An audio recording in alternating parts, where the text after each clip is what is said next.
Ich begrüße Sie, liebe Zuhörerinnen und Zuhörer, für unsere neueste Meikes Raumzeit Episode, und zwar mit Rusty Warner, VP Principal Analyst bei Forrester. Und wir sprechen darüber, wie ein Investment in Technologie die Customer Experience Transformation fördern kann.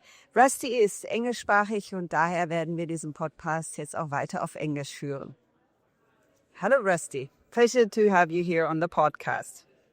First question is actually to start off more. Can a company truly become customer-centric by focusing primarily on technology and data? Or is that only one part of the equation? That's definitely only one part. We like to say that the technology is a key enabler. So it powers the engine, if you will, but it's definitely not in the driver's seat. So when we talk about a reference model, which is in our language, a common taxonomy for business people and technology people to agree what the investment should be, we always start at the top with the customer outcome. So we think about what is it the customer's trying to achieve. Then we think about the business activity that supports that customer outcome. Then we think about the capabilities required for that function of the company, whether it's people, process, or technology. If we assume it's technology, then at that point we can talk about the functionality and we can start to look at the investments we make. But it's always in that order, starting with the customer. Technology's at the bottom. It's a foundation, but not the starting point. So is that how you make sure that you don't lose sight of the human element for your customer experience? It's absolutely how we try to remind people of the customer as a human.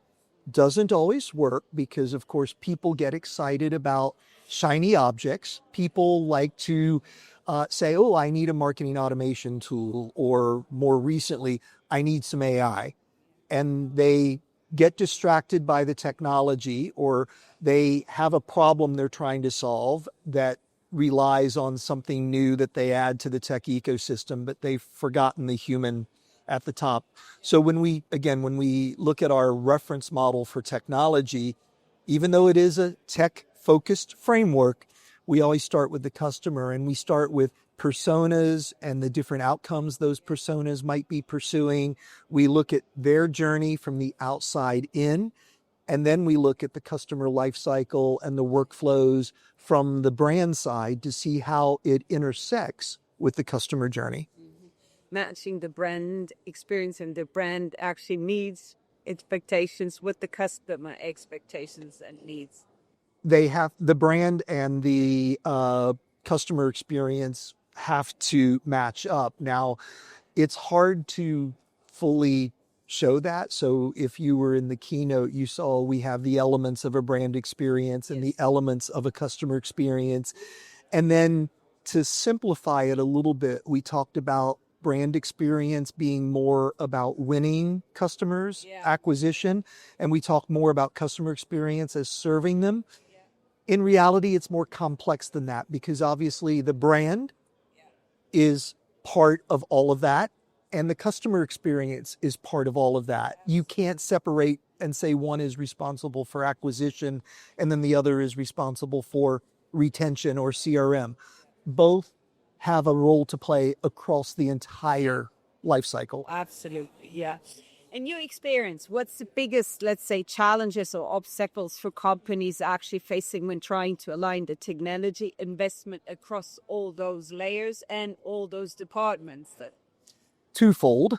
I would say that the first big challenge is that every department has its own responsibilities. So when I was building the reference model at Forrester, there's the marketing team, and that will involve different technology if it's B2C marketing versus B2B marketing versus B2C marketing.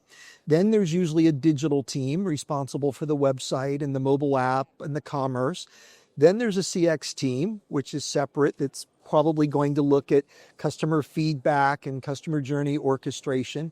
And then there's sales, then there's service, then there's all the operational functions. Everyone has their own tech ecosystem. So you need to start from a common ground and align all of that. And that's hard, obviously. It needs a lot of IT involvement. Many vendors today tend to go to, for example, marketing and say, we'll make you independent of IT, which is the worst possible thing I can imagine, because you're creating another silo. Like a lot of customer data platform vendors say, we'll make you independent of IT. Marketing can be responsible for its own data. I don't want marketing to be responsible for its own data. I want it to be integrated with the enterprise strategy. So that's number one, just getting that alignment across the groups. And then secondly, it's the different goals that the different organizations have. So most marketers are usually chasing short-term goals. They are chasing conversions, customer acquisition, revenue, orders. They have even been brainwashed by a lot of tech vendors to think of customer lifetime value as cumulative revenue or historical orders. That's not what customer lifetime value is. It never was. The CFO, the CEO think of customer lifetime value the way it was originally conceived, as a forward-looking profit contribution model. It's an ROI model. But that requires you to think about not just acquisition, but retention looking forward, revenue, but looking forward. You also look at the costs of acquisition and the costs of servicing the customer. But CLV isn't long-term. No. It's 18 months to 3 years for most organizations, and it looks at where and how will I get a return on this investment I'm making, and how will that show up based on the value my customers realize. So if we can convince marketers in particular to stop chasing short-term revenue and focus more on profit and profit looking forward, I think they can stop being seen as a call center. They can stop being seen as this promotion engine that I can turn off or on, cut the budget when the economy goes bad, and they can be seen as what they should be, which is a core part of driving the business as we look forward. And that's a big change that has to happen. What's your advice or first, to start this, the journey when companies want to break down those siloed tech stacks, they haven't moved forward to the more, let's say, unified ecosystem, because historically, probably, as you said, in many companies, the infrastructure was great, kind of like, different everywhere, every side, every department. So how do companies tackle that challenge now, in your opinion? Well, I think that they have to do two things. One is they have to establish that taxonomy. So it means working with IT or enterprise architecture as a key partner that can look across the different departments and functions, develop what we need to serve our customers. Likely what you have is not going to have everything you need, and it may be some of the wrong components. So the second step is a really detailed inventory and assessment, which takes time. It's painful. Lots of people will feel like they have to protect their baby, but it has to be done. And we need to take a realistic, honest look at what we have, what's working, what's not. And then we recommend 3 approaches at that point. Can we address what we need with the existing infrastructure, with some tweaks probably and some upgrades, but can we get there with what we have? Do we need something special that we don't have, which would be a point solution, something that serves a very specific purpose, which we can add? Like, for example, it might be that if you're a bank and for some reason you don't yet have a mortgage calculator on your website, you could add that as a point solution. You don't need to buy a new web content management system to get there. And then third, if you can't get there with what you have, if you can't add it as a small solution, the radical step is, unfortunately, to look at replacing something bigger, where you might need to replace your website. You might need to replace your CRM. You might need to replace your marketing automation, because there's just too many gaps for you to get there. And without looking at something new, you're holding yourself back. But that should be the radical step. We were talking, we heard it now today as well, with several, on the main stage or in conversations. Obviously, everyone's talking about AI and getting AI ready. And we're talking with that as well, obviously, about data and, the data that companies use to train models or that they actually use or have. How does that come now with all the tech in the structure we have? How does that play for you and with your experience at companies stand for looking forward to be AI ready? Well, data has always been the necessary component, and that's even more true, if I can say that, with AI. Yeah.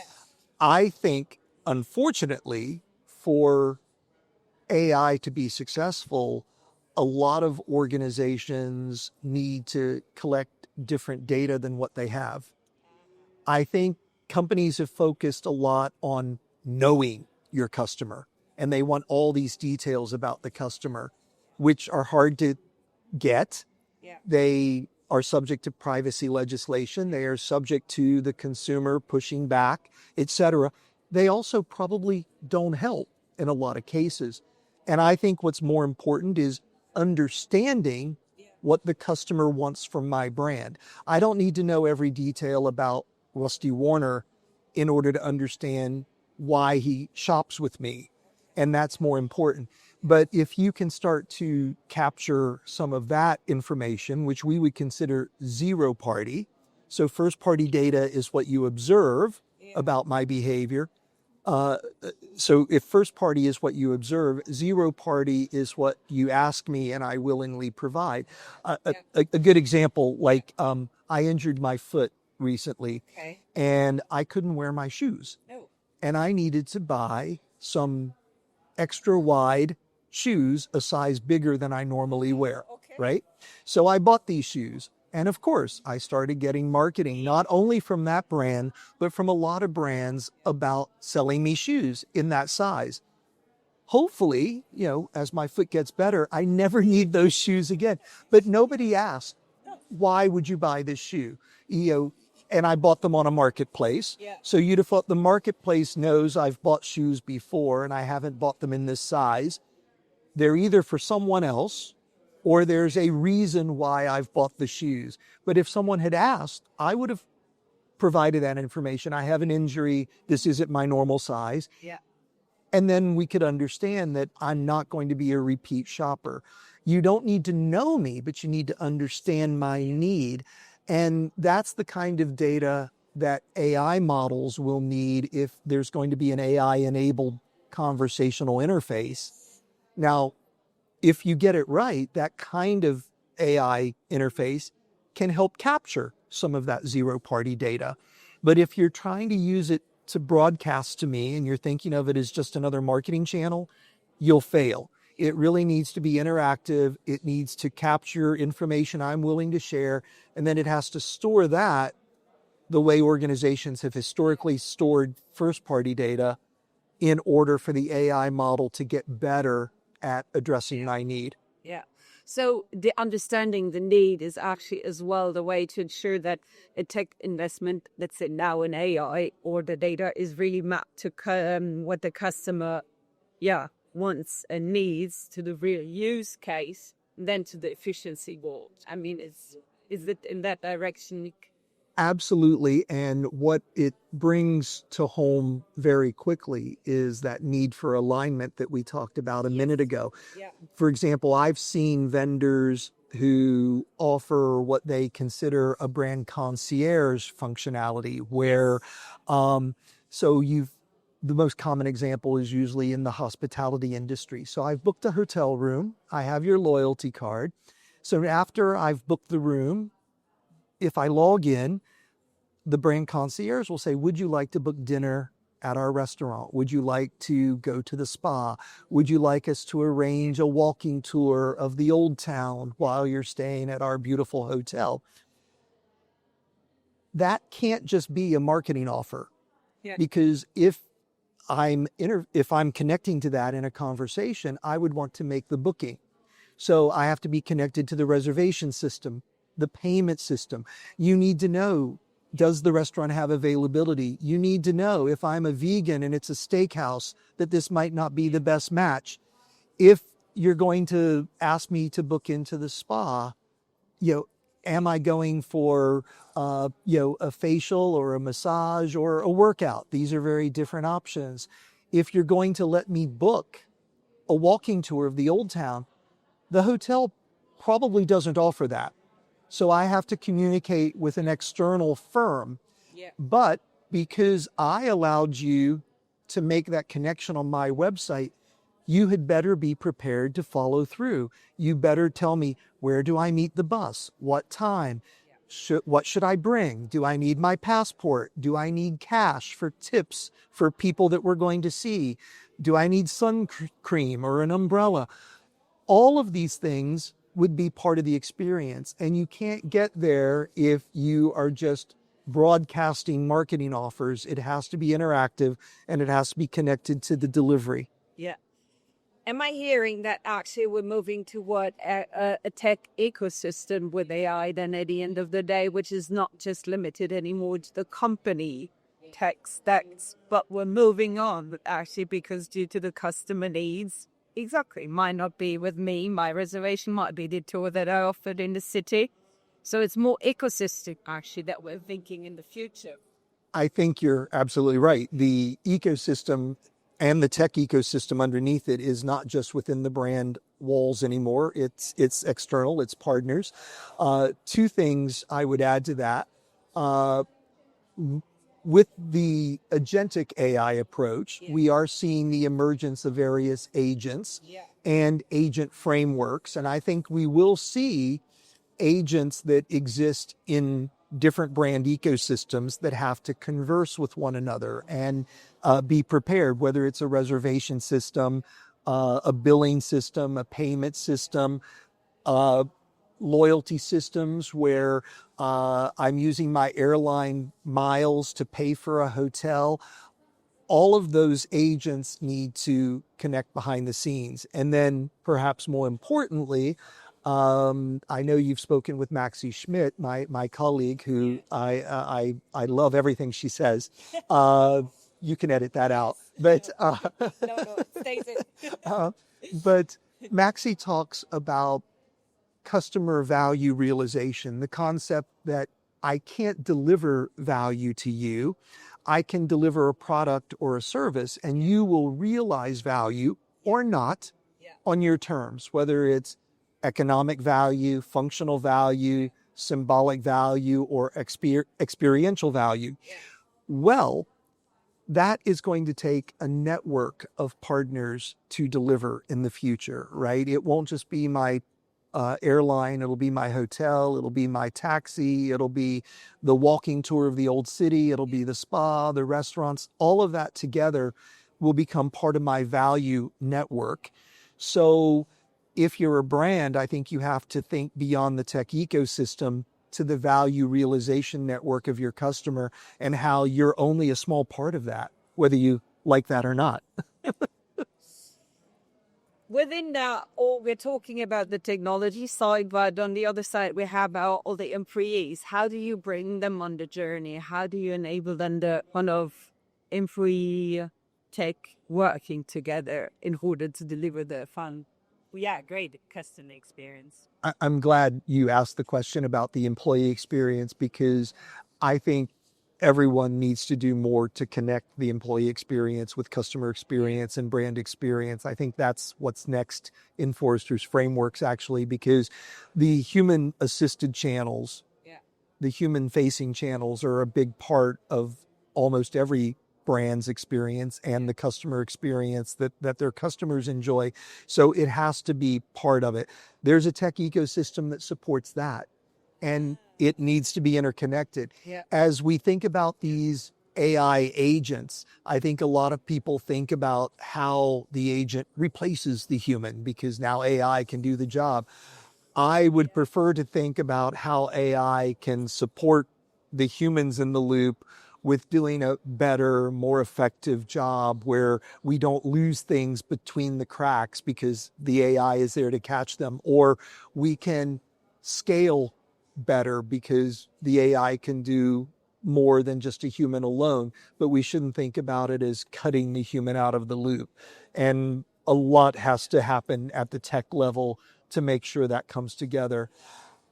I wish I had a crystal ball and I could tell you exactly how that's going to evolve. Impossible, but it's something I think all of us have a responsibility to keep an eye on. Yeah. We had examples on the market where we saw the AI first strategy didn't turn out to be that what the customer needed or wanted. And what we heard on the other hand is actually that, on the brand experience, you want to trust, on the customer experience, you want the emotions, and we have the empathy playing a big role in order to kind of actually build this emotional connection, the customer with the brand, with your company. All this, when we now talk again about the tech investment, how does it fuel Elliot together for a great CX experience and investment? Well, I think once again, we have to start with that customer outcome as opposed to the brand outcome to think about how we deploy the tech. I'll give you an example. Yes. So I recently finished my mortgage here in the UK, which was a big milestone, right? It had been 25 years in the making, right? Yeah, so yeah. And to pay the final payment, I couldn't just do that online. I needed to call and talk to somebody, which already I didn't like doing.